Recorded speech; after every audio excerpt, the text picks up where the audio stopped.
কৃষ্ণ ত্ৰিভুবন বন্দন দৈবকী নন্দন যৌ হৰি মাৰল কংস জগজন তাৰণ দেবনাৰায়ণ শংকৰ তাকেৰি অংশ শংকৰ তাকেৰি অংশ।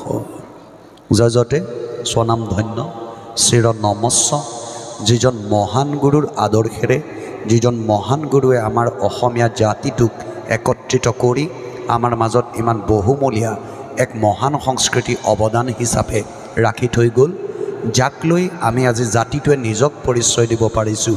গতিকে তেনেহেন মহান গুৰু সংস্কৃতিৰ ধৈৰ্যবাহক শ্ৰীমন্ত শংকৰদেৱ গুৰুজনাৰ শ্ৰী চৈতন্য চৰণত সশ্ৰদ্ধ সেৱা নিবেদন কৰিছোঁ। লগতে আসনত উপবিষ্ট আপোনাসৱৰ সন্মুখত যদিও এই অভাজনক সম্বৰ্ধনা বুলি কোৱা হৈছে, জনোৱা হৈছে, আমি সম্বৰ্ধনা হিচাপে গ্ৰহণ কৰা নাই।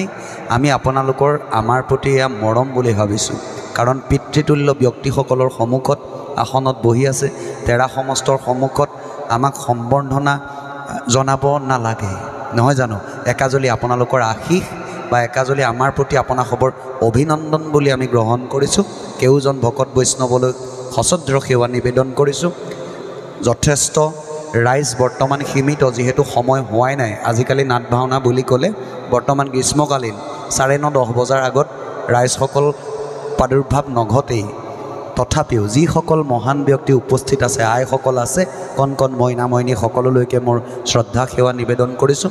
আৰু উদ্যোক্তা মণ্ডলীয়ে আমাক মাতৃপ্ৰাৰ্থী আনি যি মহান স্থানত উপবিষ্ট কৰাই যিমান সুন্দৰভাৱে এটি চিনাকি প্ৰদান কৰিছে, মই উদ্যোক্তা মণ্ডলীৰ কাষত আকৌ জনাইছোঁ, আমি ইমানৰ পাত্ৰ নহয়। তথাপিও আপোনাসৱক আমাৰ আত্মাৰ তৰফৰ পৰা, আমাৰ হৃদয়ৰ তৰফৰ পৰা আপোনাসৱক ধন্যবাদ জ্ঞাপন কৰিছোঁ। কৃষ্ণ। আৰু লগতে এই অনুষ্ঠান ভাগীৰ সহিতে জড়িত শাৰীৰিক, মানসিক, আৰ্থিক সাহাৰ্য, চাৰিওফালৰ পৰা যি সাহাৰ্য লাগিব, সকলো সাহাৰ্য হ'লেহে এনেধৰণৰ মহান অনুষ্ঠানসমূহ আচলতে উদযাপন কৰিব পৰা হয়। গতিকে এই অনুষ্ঠানৰ সহিতে জড়িত শাৰীৰিক, মানসিক, আৰ্থিক সাহাৰ্য, সকলো সাহাৰ্য প্ৰদান কৰা কেউজন ব্যক্তিলৈ মোৰ তৰফৰ পৰা শ্ৰদ্ধা সেৱা নিবেদন কৰিছোঁ। শব্দ যন্ত্ৰীৰ পৰা, জেনেৰেটৰত থকা লোকজনৰ পৰা, আমাৰ ৰান্ধনীশালত লাল চাহকণ বাকী থকা আইগৰাকীলৈকে এই অনুষ্ঠানৰ সহিতে বৰ্তমান ব্যস্ত হৈ পৰা কেউজন ভকত বৈষ্ণৱৰ শ্ৰী চৈতন্য চৰণত কৰপুতে মাধৱ পুৰুষৰ এফাকি বাণীৰে সেৱা সোধাইছোঁ। ও দুষ্ট কলি সৰ্পে সবাক দংশিল হৰাইল চেতন জ্ঞান ইহাৰ ঔষধ উদ্ধাৰ ৰাম নাম বিনে নাহি নাহিয়ান ৰাম বিনে নাহি নাহিয়ান। কৃষ্ণ।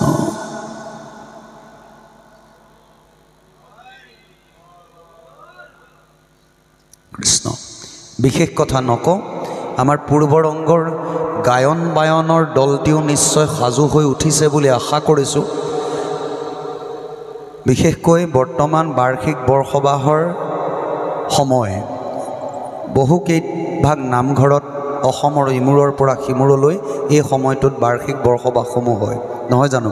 সকলোৱে গতিকে আজি আপোনালোক এই নামঘৰৰ ব্যক্তি যদিও অন্য এভাগলৈ যাব লগা হৈছে বা সদায় প্ৰতিদিনে নাট ভাওনাৰ কাৰ্যসূচীত অকণমান টোপনি ক্ষতিও সকলোৰে হৈ আছে, গতিকে মই গায়ন বায়নৰ দলটিক শ্ৰদ্ধাৰে সাজু হ'বৰ কাৰণে অনুৰোধ জনাইছোঁ। কাৰণ বেছি সময় ময়ো নলওঁ, অসন্তোষ কৰিব নালাগে। মোৰ ইয়াৰ পৰা গৈ দেৰগাঁৱৰ মুদৈ গাঁৱত অনুষ্ঠান আছে। যোৱাকালিও মোৰ আছিল জামুগুৰিৰ নিচেই কাষতে। আজি প্ৰায় 15 দিনমান একেৰাহে এনেধৰণৰ অনুষ্ঠানৰ লগত জড়িত হৈ আছোঁ। মাত বোলো ভাল হৈ নাই, ভাগি ছিগি একেবাৰে কিবা কিবি হৈ আছোঁ। গতিকে আপোনাসৱে অপৰাধসমূহ মাৰ্জনা কৰিব। এতিয়া কথা হৈছে, আপোনাসৱক কথা কৈ আমনি দিব বিচৰা নাই, কিন্তু কিছু কথা বৰ্তমান অসমত নক'লেও নোৱাৰি। যিসমূহ কথা নক'লেও নোৱাৰি, তাৰেই মাত্ৰ এটি অংশ, অকণমান ক্ষুদ্ৰমান কথা এষাৰহে আপোনাসৱৰ সন্মুখত অৱগত কৰিবলৈ আগবাঢ়িছোঁ। এই আমাৰ মনোভাৱ। গতিকে আমি আপোনালোকৰ মাজলৈ আমাৰ মনোভাৱটো ঠেলিহে দিব বিচাৰিছোঁ। আপোনালোকৰ মাজলৈ ঠেলিহে দিব বিচাৰিছোঁ। তাৰ শুদ্ধতা বা শুদ্ধ হৈছেনে নাই হোৱা, বা আমি কোৱা কথাষাৰে কাৰোবাৰ অন্তৰাত্মাটো আঘাতো হানিব পাৰে। গতিকে অপৰাধখিনি মাৰ্জনা কৰিব, আৰু যদি গ্ৰহণযোগ্য হয় তেন্তে আপোনাসবে নিশ্চয় গ্ৰহণ কৰিব, আৰু যদি গ্ৰহণযোগ্য নহয় বুলি ভাবে তেন্তে গ্ৰহণযোগ্য নহ'লেই হয়, নহয় জানো? গতিকে আমি তেনেধৰণেহে আপোনাসবৰ সন্মুখত অনুবাস যন্ত্ৰভাগ হাতত লৈছোঁ। সকলোতকৈ ডাঙৰ কথাটো হৈছে কি, আমাৰ বৰ্তমান অসমখন ভাওনাৰ বিষয়ে নকওঁ বৰ্তা, কাৰণ ভাওনাৰ বিষয়ে এইকাৰণেই নকওঁ, আমি ভাওনাৰ উৎপত্তি সম্পৰ্কে আমি জানো, ভাওনা আমি কিয় কৰিব লাগে জানো, কাৰণ নাট ভাওনাতেই সমস্ত পোৱা যায়। কাৰণ আমাৰ পিতৃ পিতামহসকল, আমাৰ পূৰ্বপুৰুষসকলৰ মাজত যেতিয়া অসমখন বিভাজনৰ সৃষ্টি হৈছিল, যেতিয়া কোনেও কাকো নমনা হৈছিল, শংকৰদেৱ গুৰুজনা আৱিৰ্ভাৱ হৈ সেই মুহূৰ্ততে আমাক নাট ভাওনাৰ জৰিয়তে শিক্ষা দিলে যে দুষ্টক দমন, সন্তক পালন, ধৰ্মৰ জয়, অধৰ্মৰ পৰাজয়। নাট ভাওনাৰ জৰিয়তে এই শিক্ষাকণ আমাৰ পূৰ্বপুৰুষসকলে পাইছিল কাৰণে আজিৰ অসমখন অসমভূমি হৈ আছে। বৰ অসম কেতিয়াবাই দ্বিখণ্ডিত হ'ল, আজি মণিপুৰ বিভেদ হ'ল, নাগালেণ্ড আমাৰ মাজৰ পৰা নাই, অৰুণাচল নাই, গতিকে বৰ অসম বৰ্তমান বিভেদগামী। কিন্তু এতিয়া এনেকুৱা লাগিছে আমাৰ এই ক্ষুদ্ৰমান অসমখনো আছে, এই অসমখনো যেন আৰু অলপ দিনৰ পাছত বিভেদ হোৱাৰ দিশত যেন আগবাঢ়ি গৈ আছে। কাৰণ কাৰ্বিসকলে জানেই তেওঁলোকে নিজৰ ৰাজ্য বিশেষকৈ বিচাৰি আছে, বা আজি বৰাক ভেলীৰ কথা যদি কওঁ, বৰাকৰ কথা কওঁ, আমাৰ ব্ৰহ্মপুত্ৰ উপত্যকাৰ কথা কওঁ, তেন্তে জানিব কাৰোৰ লগত কাৰোৰ কোনো মিলা প্ৰীতি নাই, অসমখন চুৰমাৰ হ'বলৈ, আনকি থকা কোনো চুৰমাৰ হ'বলৈ গৈ আছে। এই ক্ষেত্ৰত এষাৰ কথাই কওঁ, আমি মাজে মাজে বাতৰিত চাবলৈ পাওঁ যে বহিৰাগতই আহি আমুকৰ অসমীয়াজনক এই দোকানতে মাৰধৰ কৰিলে। আমি অপ্ৰিয় কথাষাৰ যদিও সত্য, হয়নে? আমুকে আমুকক মৰিয়ালে, বহিৰাগতই আহি আমুকক পিটিলে। তিনিচুকীয়া জিলাতো যদি আমি খবৰ পাওঁ তেন্তে দেখিব যে বহিৰাগতই আমাৰ অসমীয়া আমুক এজনক মাৰিলে বা কিবা কৰিলে। কিয় কৰিছে জানে? ইয়াৰ সকলোতকৈ বেয়া অভ্যাসটো হ'ল আমাৰ নিজৰ। আমি আমাৰ নিজৰ মাজত কি কৰিছোঁ? আহোম, চুতীয়া, কোচ, কলিতা, কেওট, কৈৱৰ্ত আমি বিভাজন কৰি সদায় আমি এটা এটা সংগঠনৰ সৃষ্টি কৰিছোঁ। মোৰ কথাষাৰ অপ্ৰিয়, মোৰ কথাষাৰ প্ৰিয় নহয়, কিন্তু সত্য, হয়নে?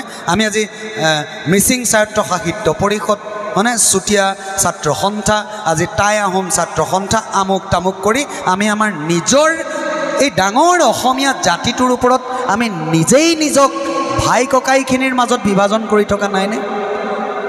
বহিৰাগতই যিমান দিনলৈকে দেখি থাকিব যে অসমীয়াৰ নিজৰ মাজতেই মিলা প্ৰীতি নাই, তেতিয়ালৈকে জানিব বহিৰাগতই আপোনাৰ মোৰ মূৰত মাধমাৰ মাৰিয়েই থাকিব। প্ৰথম কথা, আমি আমাক নিজক এক অসমীয়া কৰিব লাগিব। এই ক্ষেত্ৰত এষাৰ কথা কওঁ, বৰ্তমান চৰকাৰ নহয়, আগৰ পৰাই কি হৈছে, চৰকাৰীভাৱে আমাক কয় ST, OBC, MOBC, মানে জেনেৰেল কাষ্ট ইত্যাদি কাষ্টসমূহ আমাৰ চৰকাৰে, ৰাষ্ট্ৰীয় চৰকাৰে ইতিমধ্যে ভাগ বিতৰণ কৰি দিছিল। হয়, আমি সকাম এটা যেতিয়া খাবলৈ যাওঁ, আমি সকামটোত কিছুমান নীতি নিয়ম আমি মানিবই লাগিব। যেনে আপোনালোকৰ গাঁওখনত আপোনালোকৰ এজন নামাচাৰ্য আছে, আপোনালোকৰ এজন পাঠেকী আছে, আপোনালোকৰ এজন দেউৰী আছে, বা বিলনীয়া আছে, বা ৰান্ধনী আছে, এইখিনি আমি মানিবই লাগিব। কাৰণ আমাৰ সমাজ গাঁথনিত তেওঁলোকেহে কৰ্ম কৰিব লাগিব। এইটো আমাৰ পূৰ্বপুৰুষৰ পৰা এটা নিয়ম, এইটো আমি ধৰ্মৰ ৰক্ষাৰ কাৰণে আমি সেই নিয়ম পালন কৰিব লাগিব। কিন্তু যিদিনা আমি সামাজিকভাৱে দায়বদ্ধ থকা অনুষ্ঠানত নাথাকি নিজৰ ঘৰত থাকোঁ, আজি আমি সামাজিকভাৱে দায়বদ্ধ হৈ এভাগ বৰসবাহত আছোঁ, ইয়াত আমি এই নিয়মখিনি পালন কৰিবই লাগিব। আপোনালোকৰ আমাৰ শৰাই সজোৱা ব্যক্তিজনে শৰাই সজাবই লাগিব, আপোনালোকৰ ৰান্ধনীজনে বনাবই লাগিব, ই আমাৰ বান্ধি দিয়া এটা নিয়ম। কিন্তু আমি যেতিয়া ঘৰত থাকোঁ তেতিয়া কি কৰোঁ জানে? অসন্তোষ নকৰিব বৰ্তা, তেতিয়া আমি কি কৰোঁ, এই আমুক চুতীয়া দেই, মোৰ তেওঁ হাতেৰে নচলে, আমুক আহোম দেই, তেওঁ চুলে মোৰ নহ'ব। কিন্তু আমি নিজৰ ঘৰখনত থাকোঁতে, সমাজ ব্যৱস্থাৰ পৰা আঁতৰি যেতিয়া নিজৰ ঘৰখনত থাকোঁ, সেইখিনি সময়ত যেতিয়া আমি তেনেধৰণৰ কথা ভাবি থাকোঁ, তেতিয়া আমি এষাৰ কথা কেতিয়াবা ভাবোঁনে? যিদিনা যোৰহাট মেডিকেলতে হওক, ডিব্ৰুগড় মেডিকেলতে হওক, গুৱাহাটী মেডিকেলতে হওক, যিদিনা আমি আমাৰ জীৱনটো বচাবলৈ 2 ইউনিট ব্লাডৰ পেকেটৰ কাৰণে যুঁজি থাকোঁ, যিদিনা আমাৰ শৰীৰত 2 ইউনিট ব্লাড এটাৰ প্ৰয়োজন হ'লেহে আমি উদ্ধাৰ পাম, আমি মৃত্যুৰ পৰা আমি এই সংসাৰখনলৈ আকৌ আহিবলৈ পাম, সেইদিনা ব্লাডৰ পেকেটটো ডাইৰেক্ট যেতিয়া আমাৰ বডিত ইনচুলিন যোগে যেতিয়া আমাক প্ৰদান কৰি দিয়ে, ডাইৰেক্ট যেতিয়া আমাক বডিত আমাৰ দেহাত যেতিয়া বেজী এটা সোমোৱাই পেলাই প্ৰদান কৰি থাকে, সেই সময়ত কেতিয়াবা আমি ব্লাডৰ পেকেটটো চাই সোধোঁ নেকি, এই যে মোক দি আছা তেজখিনি আহোমৰ নে চুতীয়াৰ, কছাৰীৰ নে কৈৱৰ্তৰ? সোধোঁ নেকি? সেই সময়ত আমি নোসোধোঁ, কাৰণ সেই সময়কণ আমাৰ জীৱন মৰণৰ যুদ্ধ। গতিকে আমি যিমান দিনলৈকে আমি আমাৰ বৰ অসমৰ, বৰ্তমানটো বৰ অসম নায়েই, অকণমানি অসম এখন আছে, অসমৰ অসমীয়াসকলে নিজকে আমি যিমান দিনলৈকে এক অসমীয়া বুলি গঢ় দিব নোৱাৰোঁ, এয়া মই মুখেৰে কোৱা কথা নহয়, এয়া মই হাতে কামে কৰা কাম। আমাৰ গৃহলৈ যদি যায় দেখিব, আমাৰ গৃহৰ চৰুটো, বিশেষকৈ মই থকা গৃহভাগত আমাৰ গৃহৰ হেতাখন কোনো ধৰণৰ আমুকে চুব নোৱাৰিব, তামুকে ধৰিব নোৱাৰিব, আমুকলৈ যাব নোৱাৰিব, এনেধৰণৰ গোবিনে মোক বহুত আচলতে জোৰ কৰি আমন্ত্ৰণ কৰিলে, আৰু গোবিন মোৰ মৰমৰ ভাতৃ। গোবিনৰ কাৰণে একাজলি হাত চাপৰি আপোনালোকৰ তৰফৰ পৰা কামনা কৰিছোঁ। তেওঁ গুৰু সংস্কৃতিৰ লগত অতিশয় জড়িত। গতিকে আমাৰ গৃহতো তেনেধৰণৰ কোনো নিয়ম নাই যে আপুনি গ'লে মই বা মোৰ পৰিবাৰে বা মোৰ ল'ৰা সন্তানে ভাতমুঠি নাখাব। গতিকে যি যেনেকৈ যায়, আমি যদি সকলোৱে তেনেকৈ থাকিব পাৰোঁ, তেন্তে অসমখন অসম হৈ থাকিব। সদৌ শেষত আৰু এষাৰ কথা কওঁ, যোৱাৰ আগমুহূৰ্তত যুৱ উচ্ছৃংখলতা, যি আমাৰ যুৱ উচ্ছৃংখল বুলি কওঁ, আমাৰ এটা প্ৰথমেই ভুল দৃষ্টিভংগী কি জানে? মই মাষ্টাৰ ডিগ্ৰী ছিঙিলোঁ, মই ইংলিছত মেজৰ লৈ মাষ্টাৰ ডিগ্ৰী ছিঙিলোঁ, বা মই BA পাছ কৰিলোঁ, ৰাইজে মিলি মোৰ নামটোৰ পাছত এটা উপাধি লগাই দিয়ে, কি জানে? আমুকৰ পিতেক শিক্ষিত। লগাইনে? এটা উপাধি লগাই, এজন শিক্ষিত লোক, আমুকৰ পিতেক শিক্ষিত। শিক্ষিত হোৱা আৰু আনুষ্ঠানিকভাৱে শিক্ষা গ্ৰহণ কৰা দুইটা শব্দৰ পাৰ্থক্য আছে। যিসকল ছাত্ৰ ছাত্ৰীৰ এডুকেশ্যন আছে তেওঁলোকে গম পাব, কলা শিক্ষাত যদি কোনোবাই আৰ্টছত যদি এডুকেশ্যন ছাবজেক্টটো লৈছে তেওঁলোকে গম পাব, এডুকেশ্যন দুটা প্ৰকাৰৰ। এডুকেশ্যনৰ পৰিসৰ, শিক্ষাৰ পৰিসৰ দুটা, এটা হৈছে ৱাইড এডুকেশ্যন, আনটো হৈছে নেৰ' এডুকেশ্যন। এটা বহল অৰ্থৰ শিক্ষা আৰু এটা আনুষ্ঠানিক শিক্ষা। এতিয়া আমাৰ সমাজৰ ভুলটো হ'ল কি জানে? আমি কোনোবা যুৱক এজনে পঢ়া শুনা কৰি উচ্চ শিক্ষা ল'লে বুলিয়ে আমি নাম এটা কৈ দিওঁ, তেওঁ শিক্ষিত। শিক্ষিত হোৱা আৰু আনুষ্ঠানিক শিক্ষা গ্ৰহণ কৰি চাৰ্টিফিকেট এখন পোৱা, তাৰ মাজত পাৰ্থক্য আছে। আপোনাৰ পদূলিৰ মুখেদি হাজিৰা কাম কৰিবলৈ যোৱা ডেকা ল'ৰাজন আনুষ্ঠানিক শিক্ষাৰে শিক্ষিত নহ'বও পাৰে, কিন্তু বহল অৰ্থৰ শিক্ষাত, ডাঙৰজনক দেখিলে নম্ৰ হ'বলৈ শিকা শিক্ষাত, আজি ভাওনাখনত আহি পেলাই তেওঁ ৰাইজৰ মাজত প্ৰৱেশ মাৰিবলৈ লোৱা শিক্ষাত, আজি দুখীয়াজন দেখিলে কান্দিবলৈ লোৱা শিক্ষাত, আজি ভিক্ষুকজনক দেখিলে দয়া উপজা শিক্ষাত কিন্তু তেওঁ ডক্টৰ ইঞ্জিনিয়াৰজনতকৈও আকৌ চোকা হ'ব পাৰে। এটা কথা সদায় মনত ৰাখিব, বৰ্তমান অসমত বৃদ্ধাশ্ৰম বহুত হৈছেনে নাই? বৃদ্ধাশ্ৰমৰ দুখন বিচনা তেওঁলোকৰ পৰিয়ালেই ৰেডি কৰে মাক দেউতাকৰ কাৰণে। কাৰ পৰিয়ালে জানে? 70% হয়তো তেওঁ ভাল ইঞ্জিনিয়াৰ হ'ব, হয়তো তেওঁ ভাল এজন ডক্টৰ, হয়তো এজন ভাল ACS IPS বিষয়া, হয়তো এজন ভাল, আমি যাক শিক্ষিত বুলি কওঁ, তেনেকুৱা 70% বৰ্তমান অসমত 70% লোকে, তেনেকুৱা লোকে নিজৰ মাক দেউতাকক ৰাখে বৃদ্ধাশ্ৰমত। কিন্তু আপোনাৰ গাঁওখনৰ 100% হাজিৰা কৰা ল'ৰাই, আপোনাৰ গাঁওখনৰ 100% চব্জি বেপাৰ কৰা ল'ৰাই, পকা মিস্ত্ৰী কৰা ল'ৰাই নিজৰ মাক দেউতাকক বৃদ্ধাশ্ৰমত নাৰাখে। ইয়াৰ দ্বাৰা মই এইটোৱে ক'বলৈ গৈছোঁ, শিক্ষিত বুলি দিয়া উপাধিটোৰ পাৰ্থক্য আৰু গাঁৱত দিন হাজিৰা কৰাজনৰ উপাধিটোৰ পাৰ্থক্য। এইখিনি নাইকিয়া কৰিবলৈ হ'লে আমাৰ সমাজৰ পৰা এই যে বৰ্তমান এনেধৰণৰ কৰ্মখিনি, আমি এটা কথা বৰ ভুল কৰোঁ। কি কৰোঁ জানে? আমি ভগৱানক বিচাৰি নামঘৰলৈ আহোঁ। আজি যে আমি ইয়াত ভাওনা এখন কৰিম, আমি ভগৱানক বিচাৰি ইয়ালৈ আহিছোঁ। এইটো এটা ভুল কনচেপ্ট বুলি মই ভাবোঁ, মোৰ অন্তৰে কয় এইটো এটা ভুল সিদ্ধান্ত। কাৰণ আজি আমি ভাওনাখনত বায়ন কৰিলোঁ, বা আজি আমি ভাওনা এখন আমাৰ গৃহৰ পৰাই অৰ্পণ কৰিলোঁ। অহাকালিলৈ গৈ মই গৰু চুৰ কৰিলোঁ, মোৰ সেৱাভাগ ভগৱানে ল'ব নেকি? কাশী গয়া মথুৰা বৃন্দাবনত গৈ মই 1.5 লাখ টকাৰ মগু প্ৰসাদ খুৱাই দিলোঁ। কালিলৈ আকৌ মই মোৰ ঘৰত মাক দেখিলোঁ, মাক দেখি পেলাই কি কওঁ, এই বুঢ়ীজনী এজনী সদায় কেলৈ কেকাই থাকো এনেকৈ, এনেও ভাল হবি নহয়। মই যে 1.5 লাখ টকা খৰচ কৰি আজি এই যে ৰাজহুৱা অনুষ্ঠানটোত অৰ্পণ কৰিলোঁ, মোৰ সেৱা ভগৱানে ল'ব নেকি? ল'ব নেকি? আপোনালোকক সুধিছোঁ, ল'ব নেকি? নলয়। প্ৰথম কথাটো হ'ল, ভগৱানক লগ পাবলৈ, ভগৱানক দৰ্শন কৰিবলৈ তীৰ্থলৈ যাব নালাগে। আমি যেতিয়া পবিত্ৰ ভাদ মাহ বুলিলে আমি যাওঁ ঢেকীয়াখোৱা বৰনামঘৰ, আঠখেলীয়া বৰনামঘৰ, মইনাপৰীয়া বৰনামঘৰ, কাশী গয়া, মথুৰা, বৃন্দাবন, জগন্নাথ টেম্পল, আমি কিবা কিবি লৈ যাওঁ। আমি মনতে ভাবোঁ কি তাত ভগৱানক দৰ্শন পাম, তাত চাকি গছ জ্বলালেহে ভগৱানে আমাক চাব। এইটো এটা আমাৰ ভুল কনচেপ্ট। আমি যাব লাগে কিয় যে ঢেকীয়াখোৱা বৰনামঘৰলৈ যাওঁতে তাত কোনখন কিতাপৰ মেলা বহে, কিমান সুন্দৰ তাৰ পৰা আমি জ্ঞান আহৰণ কৰিব পাৰিম। আঠখেলীয়া বৰনামঘৰলৈ যে যাম তাত কি প্ৰথা চলিছে, তেওঁলোকৰ পৰা আমাৰ শিকিবলগীয়া কি আছে।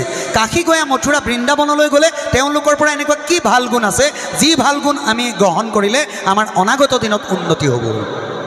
আজি এই ভাগ বৰনামঘৰত থকা ভগৱানজন মথুৰাত বা কাশীত থকা ভগৱানজনতকৈ 3.5 ফুট চুটি নেকি? এটা প্ৰশ্ন।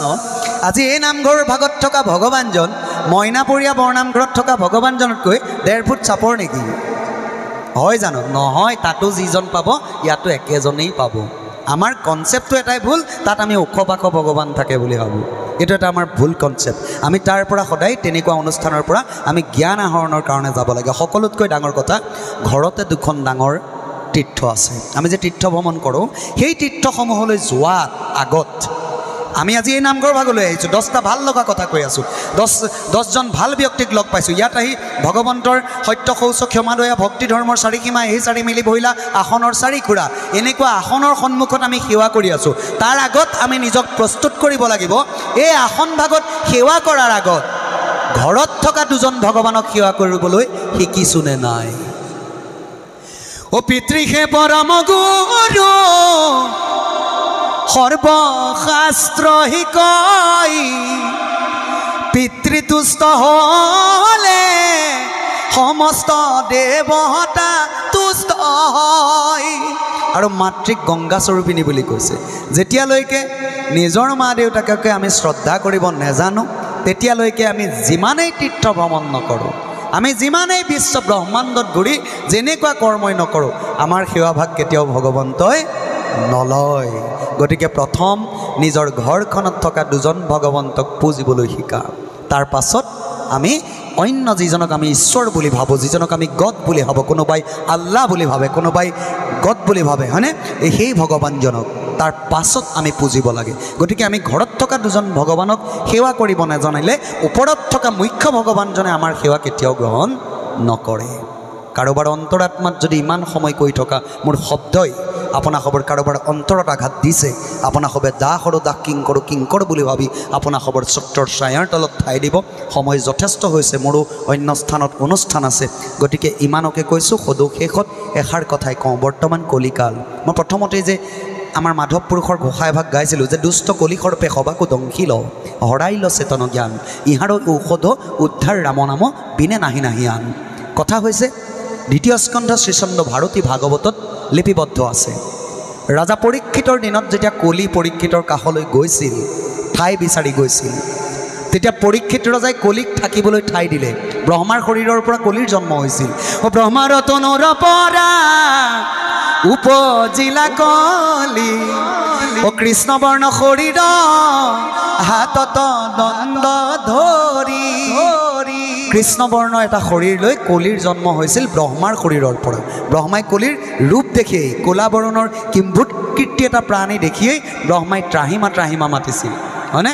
তেতিয়া যেতিয়া কলি উপজিয়েই ৰজা পৰীক্ষিতৰ ওচৰত গৈ থাকিবলৈ ঠাই বিচাৰিলে, যে মোক থাকিবলৈ ঠাই দিয়া। পৰীক্ষিতক ঠাই দি ৰজা পৰীক্ষিতে ক'লে, শ্ৰীচন্দ ভাৰতী ভাগৱতৰ 2য় স্কন্ধৰ বৰ্ণনা, ও নৃপতি বুলন্ত কলি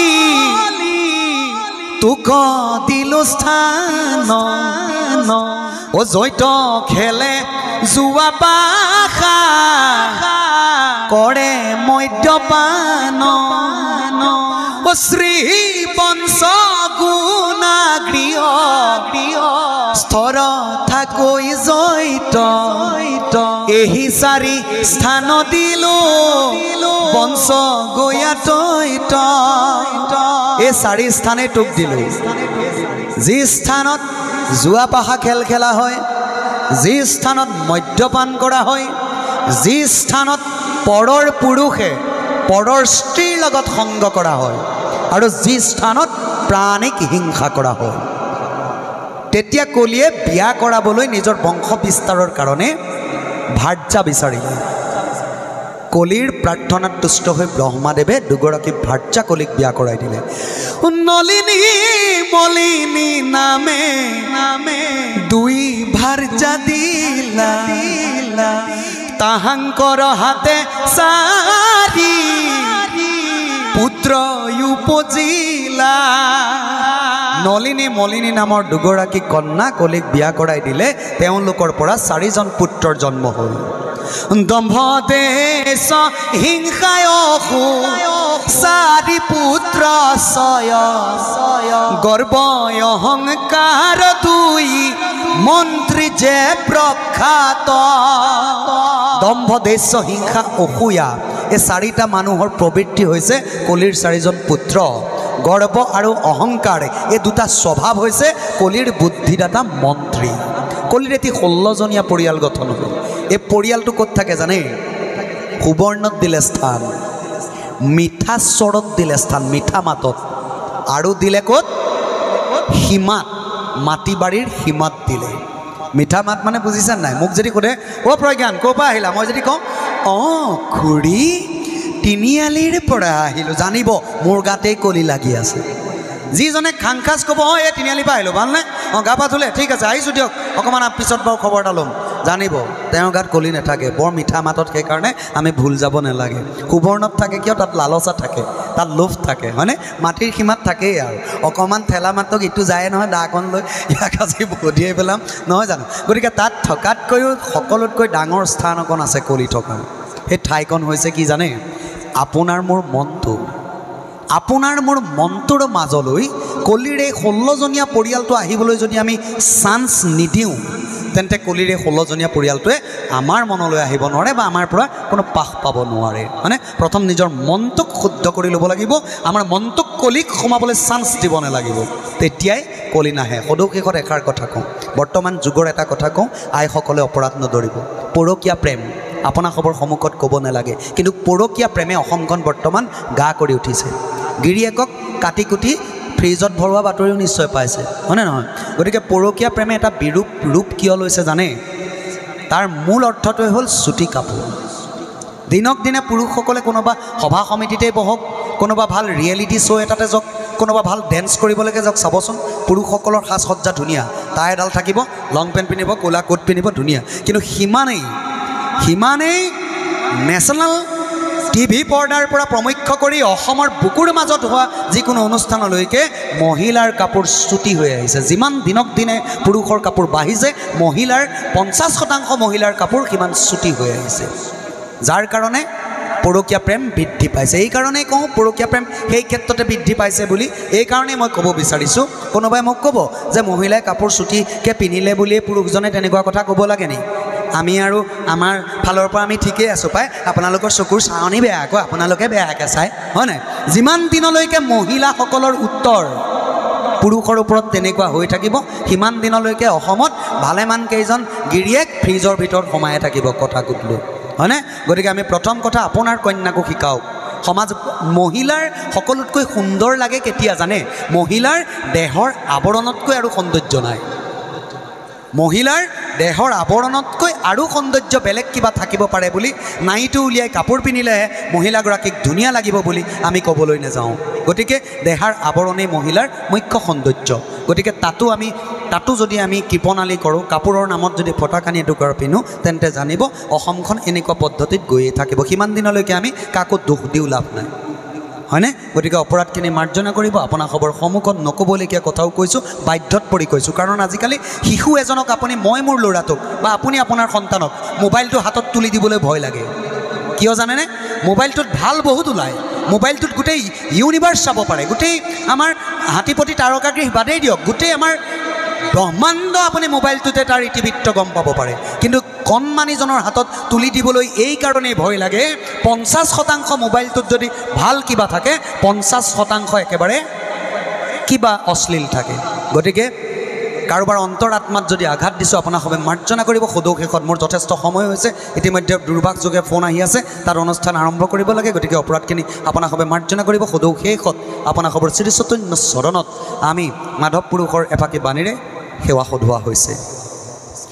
ও ধৰ্ম জানো সময় তথাপি প্ৰবৃত্তি নাই, অধৰ্ম তু নিবৃত্তি নহয়, হৃদিস্থিত হইয়া তুমি যেন কৰাইবা স্বামী, ঋষিকেশ কৰিওতে নৈ ৰাম, ঋষিকেশ কৰি